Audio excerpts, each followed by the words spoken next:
At 96, after 70 years and 214 days as our monarch, Queen Elizabeth II died today. She was the longest-serving British monarch, the only monarch most of us have ever known. Queen of the Commonwealth through turbulent times, Queen during the repatriation of Canada's Constitution. Her legacy cannot be overstated. With us now to begin to reflect on that, we're joined by the Crown's representative in this province, the Lieutenant Governor of Ontario, Elizabeth Dowdeswell.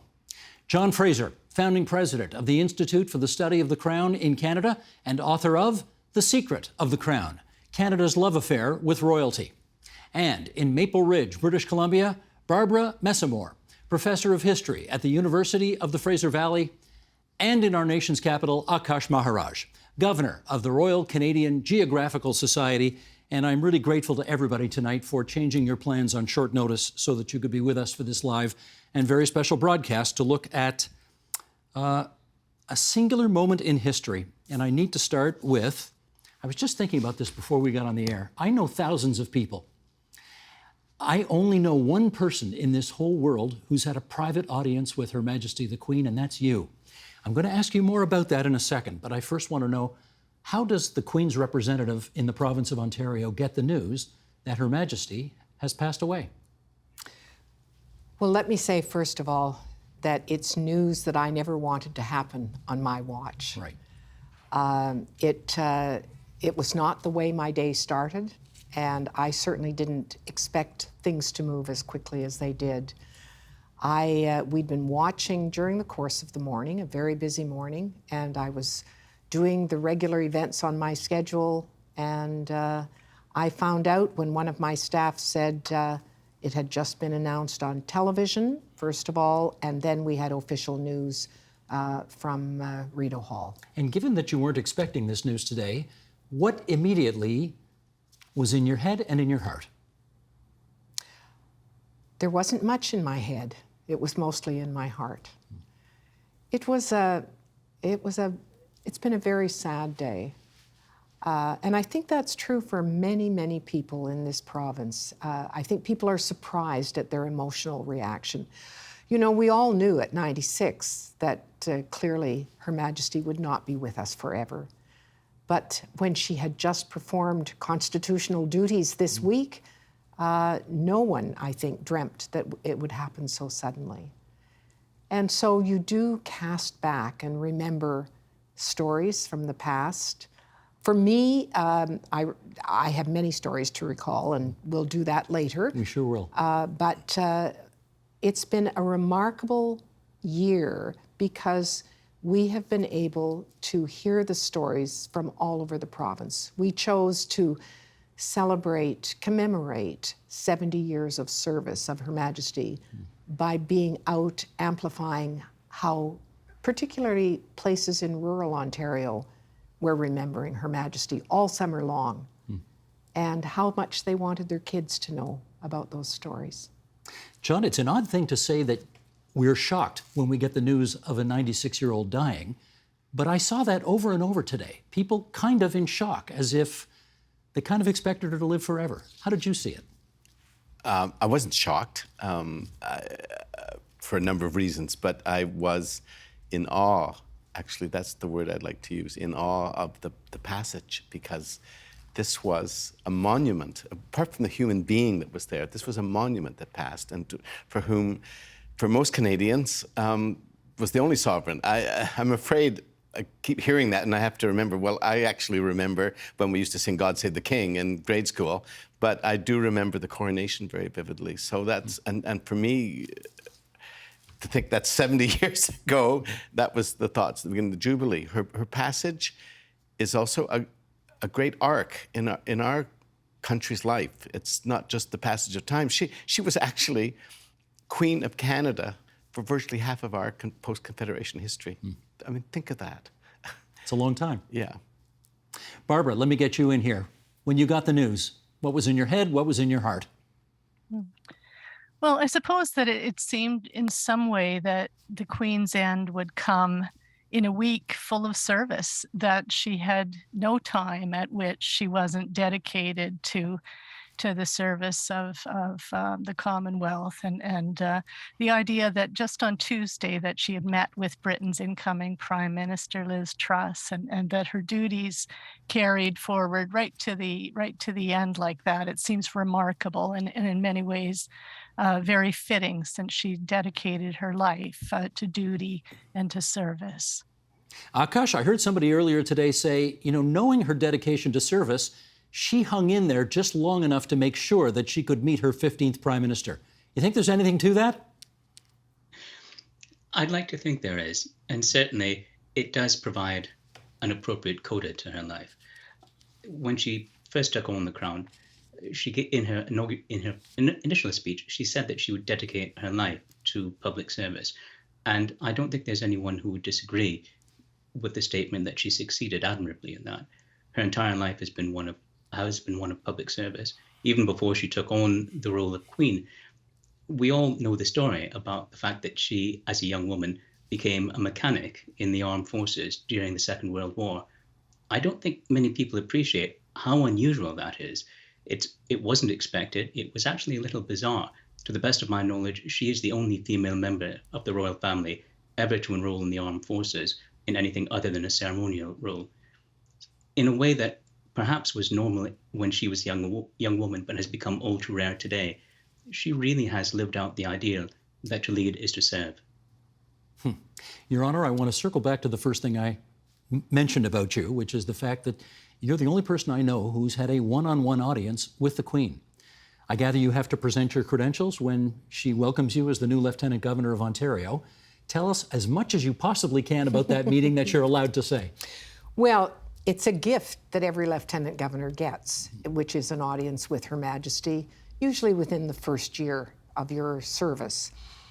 I had asked some people, knowledgeable people, as to what I should expect. And the answer I got was, don't worry about it at all, because the only thing that she will be trying to do is to make you feel comfortable. And that indeed was true. She was warm, generous, humorous, and that was very welcoming. We talked, people had also told me that she would know my file better than I did at that point in time. And sure enough, her first question was actually about a visit that I had made to KI on Big Trout Lake. And she knew about that, and she was puzzled because she couldn't pronounce the name of the First Nation. And then she'd laugh at herself. But we talked, our very first conversation was actually about Indigenous peoples, which I think is fascinating. Did that surprise you? No, because I think treaty signing and between Indigenous people and the Crown is just such an important feature of how she believed her Canada functioned. And certainly for me, understanding how one witnesses, no matter that you have no control, no power at all over decision-making, how you could perform that role in a way that respected what she felt about the relationship. And to me, the word that was so prominent was kinship. Interesting. How long was your meeting?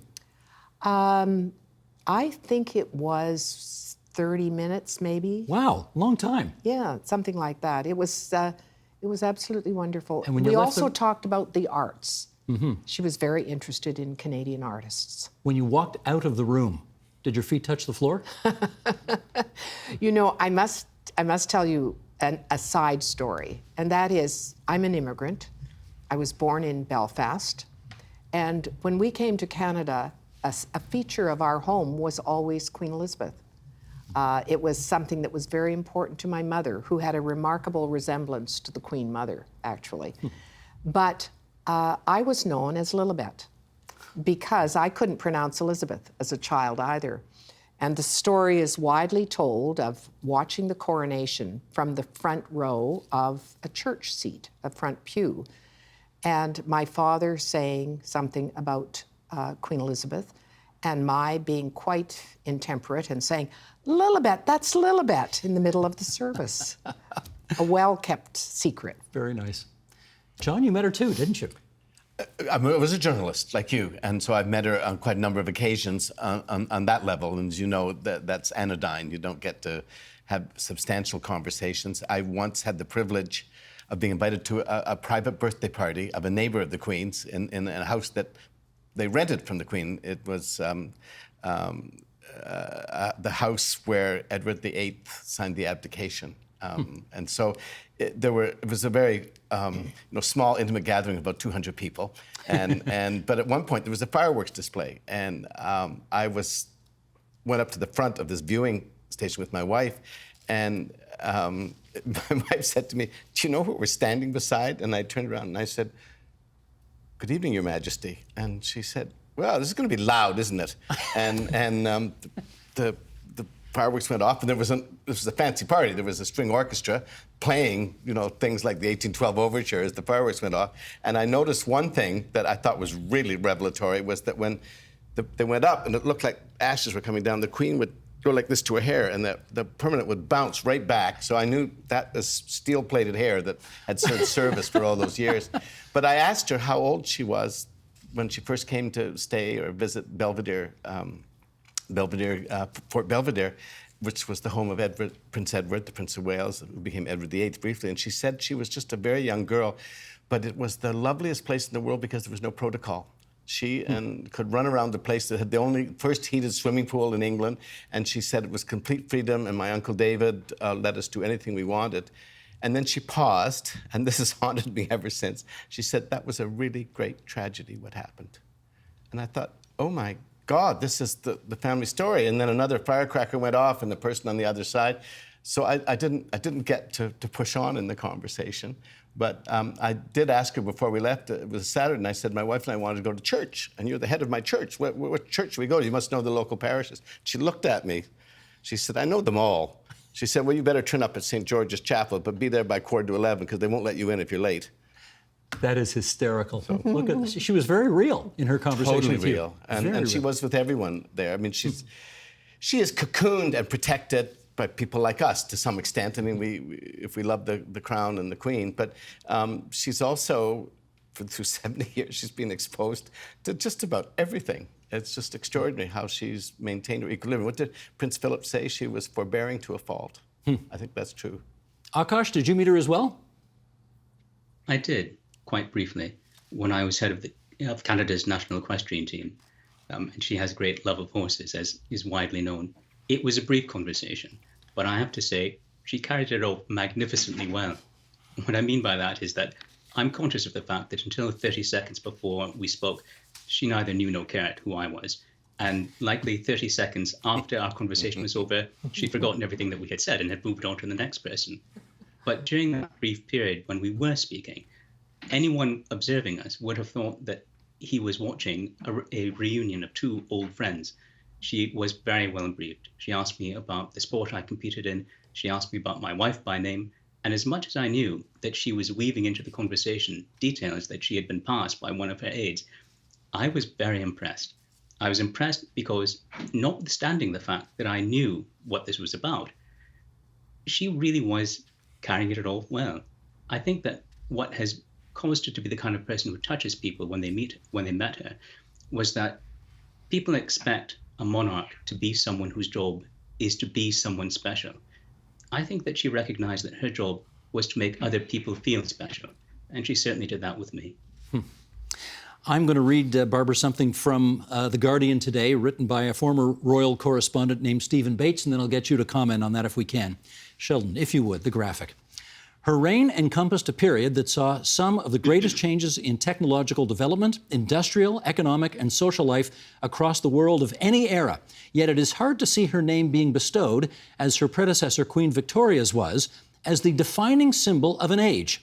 Instead, she played, largely impeccably, the part of a modern constitutional monarch, a symbolic figurehead with a right to be consulted and to advise and warn political leaders privately, and to show herself publicly as a focus of national life, celebration, and commemoration. So let's assume, Barbara, we're having this conversation in 100 years and they are referring back to the second Elizabethan age. What are they going to say about it? Yes. Well, perhaps the fact that there have been so many changes, the accelerating pace of change, there's no one characteristic that you can say marks that age, as we might say about earlier ages. I think the sense of the Queen's constitutional role, how important that is, and how much to most people, when they think of the crown, they think of the Queen. We conflate those things. The crown has its function and people who carry out the duties of the crown. Her Honor, of course, is among us today, and the other lieutenant governors and the Governor General. There's no chain of command about how those duties are carried out. I think that, that constitutional role is something that she made concrete just with her longevity. And so we conflate those two things. We think of the crown as the Queen. And of course, the crown's just at the center of everything. It's at the kind of the functional heart of our parliamentary system. As Her Honours mentioned, when we think about relations with Indigenous people, both those who've taken treaty and those who haven't, those treaties are made in the name of the crown. We go back to the important Royal Proclamation of 1763, something that, of course, wasn't an act of piece of legislation, but rather a proclamation by George III, the thing that recognized what we today call Aboriginal title. So many ways that the crown is at the center. John, I want to ask you, the former journalist, I think she's the most famous person in the world never to have given an interview. I don't think she ever gave an interview in her 70 years on the throne. And I'm kind of curious as to if you ever did manage to get her for a one-on-one, what would you... What would I do? What would you ask? Yeah. I don't think I'd be very comfortable. I think I would want to know more of what she was hinting at about the tragedy, because I think that I've been haunted by that statement, because I think it led to her father becoming king and dying young under the strain of it, and her not really having much of a life that she might have hoped to have. I think it's really interesting that she and her son have made sure that William and Catherine have something close to a kind of life that she never had. That was one of the lessons that she learned. But we have to remember it was it's a quirk of history that she became a monarch in the first place, right? She was. Maybe you should explain that story for those who don't know. She never was meant to be queen. No, she was the heir, though, because her uncle, who was the Prince of Wales, wasn't yet married, had no children, and so the next in line of the throne would be her father, the eldest brother, and then her. But the expectation would have been that the Prince of Wales would have married and had children, and she would be safe and be a wonderful country woman with horses and her farms and do everything that she liked doing. But she didn't get offered that. She got offered what I would call a constitutional straitjacket and a steely resolve to do her duty. I mean, it's one of the most extraordinary performances of the 20th century, what that woman managed to do, right to the very, very end. Your Honor, I want to take you back to a moment that you had earlier today when you got the news of the Queen's passing, and you were doing your viceregal duties at the time, signing a bill that had been passed by the Ontario legislature. Tell me about that moment. It was actually the most remarkable moment. I'd had a standing request for royal assent, and we do that in our music room. And I was there with several cabinet ministers. And I had been watching the media, so I knew what was happening, but we had no news. So I went in and did royal assent. I nodded, and then I decided to comment on the day. The quietness of the day, the somberness of the day. And I asked all those present to think about how remarkable this day really was. And I did that all before I actually signed. I finished signing and welcomed newcomers to the suite, and they left, and I got the word. that as I was signing, she was passing, the announcement of her passing had come. It's the most remarkable story. A moment I'll never forget. Certainly it was the last act in this jurisdiction and possibly in any other jurisdiction as she was passing. Well, that's what I was going to say. You may have signed in her name the very last law ever passed while she was alive. Indeed. All right. Akash, come in on this. Having reached the age of 96, as has been pointed out, she was around for nearly half of our post-Confederation existence. What do you think Canada lost today when Queen Elizabeth died? Well, this isn't just the end of an era, which has become a cliche to say. This is the end of the only era the vast majority of us have ever known. I think that we've lost a connection to our past. And I think that I won't say that we've been cut adrift. That's not the case.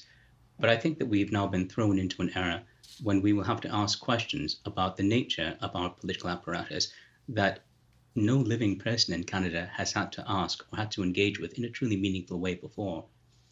When I think about, I live in Ottawa, and when I think about the protests that came to Ottawa earlier this year, without going into the details of them, one thing that really did remain with me is that we have catastrophically poor civics education in our country. So those protesters, as sincere as they might have been in their beliefs, had a wildly twisted idea of how our system works. I do worry that that is more common than I would have expected, and that the debate that will now unfold after her death and the ascension, which has already happened, of Charles as king, whatever regnal name he takes, will happen in a context where people will be encouraged to think about what is it that the monarchy means to us? Are there alternatives to the monarchy? But at a time when we are ill prepared to do that as a society, and at a time when our political leaders have been, I'm going to say, negligent in introducing those questions into public discourse. To a certain extent, Elizabeth II made us very comfortable our entire lives. We are now about to enter a period of discomfort, and it will take great leadership, not just leadership from above, but leadership from below, from citizens, to take us into the next chapter. I have no idea what that chapter will be like, but it cannot possibly be like the last chapter. Yeah, we will talk about that next chapter a little bit further on in our discussion. But let's, Sheldon, can we just do this right now? Let's scroll through a bunch of pictures here because Her Majesty, of course, had many, many trips, I think almost 24 trips to Canada during the course of her reign. Here's Nova Scotia in 1959, quite a youngster at the time. We are sitting here talking in the William G. Davis studio at TVO, so of course we need a picture of Her Majesty and Bill Davis, and there they are, the two of them together. And I'm going to come back. Dressed, Mr. Davis. Yes, indeed. And I'm going to talk about another episode that happened on that trip in just a moment. Her last visit to Toronto, Ontario's capital city, was in 2010, and there she is there with, of course, many admirers on hand. If you go to Queen's Park right now, you will see a wonderful exhibit dedicated to Elizabeth, not Elizabeth Dowdeswell, although I'm sure you would sign on to it, but Elizabeth II, on the to pay tribute to her 70 years on the throne. She came here a lot. She must have liked Canada to come here so much. Fair to say? Absolutely. You ever, during your meeting together, did she talk about how much she appreciated Canada? Absolutely. She was curious about Canada, and her love of the country shone through in everything she said and did. I remember being at the opening of Canada House, the revamped Canada House, where she was present on a couple of occasions. And one of the things that she noticed was one of Charlie Pachter's flags right in the entryway. Yep. And he was there and met her at that time. And she laughed about his stories of the Queen and the Moose. There's another great moment, John, where she laughed, and I don't think we have the picture of it, but Sheldon, let's put up picture number 4 right now. This is, let's go back to 1981, or I guess it's April 82. Constitution agreed to in 81, and then she comes to Parliament Hill in April of 82 and makes it official. And there she is with the current Prime Minister's father on Parliament Hill, making official our repatriated Constitution. There was a moment, John, where she was signing, or I guess maybe Jean Chrétien was signing as our Minister of Justice, and the nib on the pen broke. And he said a little profanity en français. And she thought it was hysterical, and she laughed. And that was the picture that got snapped that was on many of the pages. She did love Canada, though, didn't she? Oh, she did. Have you ever had Mark Carney on this show? Of course, yeah. Well, Mark Carney told me that he was told when the Queen was told that a Canadian was to be the next governor of the Bank of England, she said, "Good, Canadians are sensible." Well, some Canadians are. But she did. And her family loves this country. You know how many place names in Canada are rooted in the royal family? It's quite extraordinary, including the place I go to a cottage, Georgian Bay. And the thing about Her Majesty was the details she knew about this country. The fact that she spoke both our official languages, often better than some of our leaders. She just did. And the fact that she just had a sort of encyclopedic knowledge of basic Canada. And as Akash pointed out, she knew how to deploy it. She was brilliant. There's also an interesting political thing that she did, which only came out a year or so ago. There was a book came out about the Queen and the Commonwealth. And she was not above a little bit of playing the game, you know. She was hoping to come at the invitation of Pierre Trudeau to the Commonwealth Leaders Conference in Ottawa. And the Prime Minister of the day was Edward Heath, who basically disliked the Commonwealth and was pushing for Britain to be in the European Union. And he advised her not to come because Idi Amin, the troublesome African leader, was coming, and he didn't think it was appropriate for the Queen. And she was apparently sufficiently irritated to consult her Canadian Prime Minister on what she should do. And she was able to trump her British Prime Minister with her Canadian Prime Minister. And I heard from Esmond Butler, who was Secretary to Governor General Michener at the time, that one of the things when she came is that she was particularly gracious of the Queen, as the Queen of Canada, to Edward Heath, the visitor. Is what I heard. Very nice. Can I interrupt Please. for just one moment? Yeah. When you mentioned the Commonwealth, I think it's really important to also recall how much she nurtured the Commonwealth as a family. Mm-hmm. I remember a long conversation with the former Executive Secretary of the Commonwealth, Sir Sonny Ramphal. He regaled me with tales of the stories behind the scenes. But what he impressed upon me was how important those new emerging leaders of fledgling democracies were, particularly on the African continent, and how very important the family was, and how much, as John said, how much she relied on places like Canada to support her in that understanding. Barbara, I want to take you back to the 1984 visit by Her Majesty to the province of Ontario. We saw the picture earlier of Bill Davis shepherding her around. There was a moment during that visit that probably was the most scandalous in the history of our province. And that is, there was a cabinet minister by the name of Jim Snow, who's got a highway named after him, starting in Oakville and going north, the James Snow Parkway. And James Snow, as he was taking over duties from Mr. Davis to shepherd her around, touched her back. And that picture went all over the world as a grand scandal. Would you care to bring us up to speed on what the big foofara about that all was? I think that's considered a breach of protocol regardless. I guess, can I just add one comment? When we were talking about the Commonwealth, I think it does kind of go back to Akash's comments about civic literacy and understanding our systems of government and things like that. That I think the fact that in 1994, when Nelson Mandela became president of South Africa, that one of his first acts was to rejoin South Africa to the Commonwealth, that they had been severed the link with the Commonwealth because of the racist policy of apartheid. And so the fact that the Commonwealth stands for positive values, good governance, things like this. And so when we do contemplate our shared monarchy, I think that's one thing to think about, whether what problems might we be trying to fix? Is there some reason that we feel the need for a change? And then people can talk about the practical difficulties of change, but also, I mean, the fact that you showed the picture of the signing of the Constitution in 1982, the proclamation ceremony. I think that was an important moment. That I think the clear message there was that you can have complete legislative autonomy, and that's compatible with a shared monarchy. So sorry, I've drifted from your point about No, it's okay. We're going to let protocol. we'll let Jim Snow's breach of protocol go on now. Since we're on with the Commonwealth, Akash, I'll put a follow-up to you on that. Her Honour's right. The Queen made great efforts to turn what was a colonial empire into a friendly Commonwealth. Here we are all these years later. Would you opine on whether or not you think she was successful in doing that?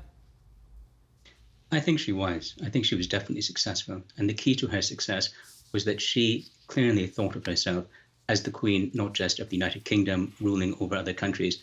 She thought of herself as the Queen of each of those countries equally.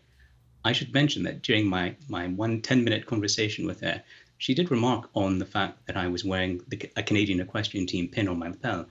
And I said to her, well, I'm a proud Canadian. And she laughed and she said, so am I. And I think that she meant that. I think she meant it very sincerely. There's no denying that the history of the British Empire is entwined with racism and colonialism and the Anglo-American slave trade. To deny that is to deny reality. But we are, all of us, products of history. We need not be prisoners of history. And I think the fact that she, as head of the Commonwealth, modeled equanimity between each of the countries where she was head of state and the countries where she was where her relationship was as head of the Commonwealth, I think that was remarkably powerful. It's the kind of quiet diplomacy in which she excelled.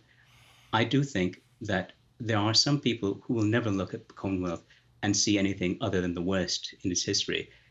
But I think that she gave the Commonwealth a chance to shine. She gave the Commonwealth a chance to showcase the best in its history. And more pointedly, the sense that the Commonwealth doesn't just have a history, that it has a future. I can think of few people who would have been able to carry that role. John Fraser, when I have troublesome questions, I come to you. There will appropriately be a great deal of praise for Her Majesty today. But if we're going to tell the full story, we need to remind people that when Princess Diana died, many people thought she put a bad foot forward. The royal family has seen its moments of trouble over the years. One of her sons has a very unfortunate connection to a guy named Jeffrey Epstein. There have been hard moments for this family, as there are for all families, but not all families are under the microscope like that one is. How well do you think she navigated all of that? Quite well, actually. And you didn't even mention the fact that she once came to Quebec and everyone there turned their backs on her and booed her. Right. And she managed that quite well, too. I think Akash actually said something very important earlier about the kind of discussions and the questions we'll ask in the wake of Her Majesty's death. But it is incumbent for Canadians who, as Akash said, are not well versed in their civics to understand that the Queen is not there because she imposed, or the King Charles is not there because they imposed themselves upon us. They're there because of the will of the Canadian people. If there was a will in the Canadian population for the compelled the federal government and 10 provinces to not want to be governed under a monarchical system, it would end almost overnight. But it's unlikely to happen because you know as well as I do to try and get 11 legislatures to agree on almost anything. It's almost impossible, and there's so many other issues that are important. And maybe people will dwindle into an understanding of how lucky we are. The ups and downs of the family, as long as the head of it knows his or her constitutional duty, are almost irrelevant. They're products of, I'm afraid, our profession that sometimes has a low end. I do have to tell you that once I took Prince Philip around Massey College, which I once ran, and we got to the journalism fellows that are there, and he just looked at them. He said, what do they do? And I said, well, sir, it's like the Neiman fellows, Harvard. They get a year off from work and they can study and do things and visit. He said, bit of a holiday then, is it, chaps? We kept walking, and under his breath he said, bit of a holiday for your victims too. That family has been subjected to some of the dark side of our profession, sometimes fairly, sometimes unfairly, but they have withstood it, and withstood it in an age that, I mean, if you want to look at our age, the age of journalism, of snooping, gone from deference when the Queen was crowned to the period that we're in now, and yet they survived. Well, Barbara, we've just got a few minutes left here, but I think we do need to think about what Charles III, which I must confess I had never heard before today, Charles III, what he has in store for him now. We know that there are many Commonwealth countries that have been toying with the idea of getting rid of the monarchy as soon as Her Majesty died. Well, we're there now. What's on his plate?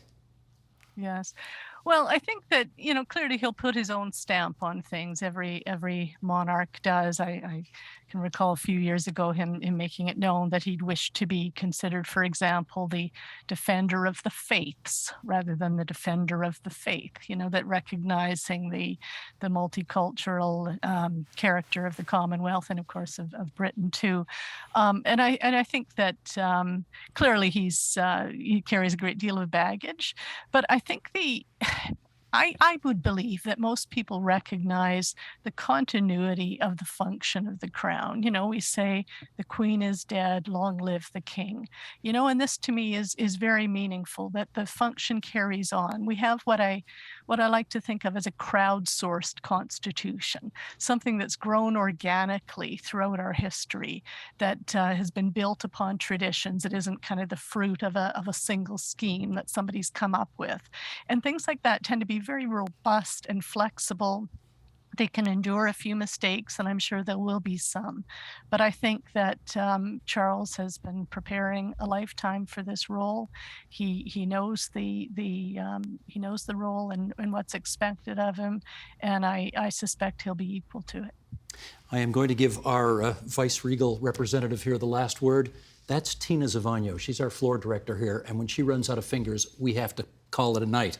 So she tells me we got a minute left here. What are your concerns, hopes, worries for King Charles III right now? Well, let me say, first of all, that it has been the most profound privilege to be Her Majesty's representative over these past number of years, and I will serve our new king in the same fashion. But I hope that what we will remember from Her Majesty is more the way she did things. I hope that we pay tribute to her and continue to pay tribute by being constant and caring, nurturing, and kind. And those were all characteristics that she displayed. And I think that's why we see the remarkable pouring out of admiration for her. And I hope people will give our new king a similar chance. Right to time. Thank you, Your Honor. Thanks, everybody else. Thank you, It's been an Steve. astonishingly extraordinary day. Thank you for being part of it with us. The Agenda with Steve Paikin is made possible through generous philanthropic contributions from viewers like you. Thank you for supporting TVO's journalism.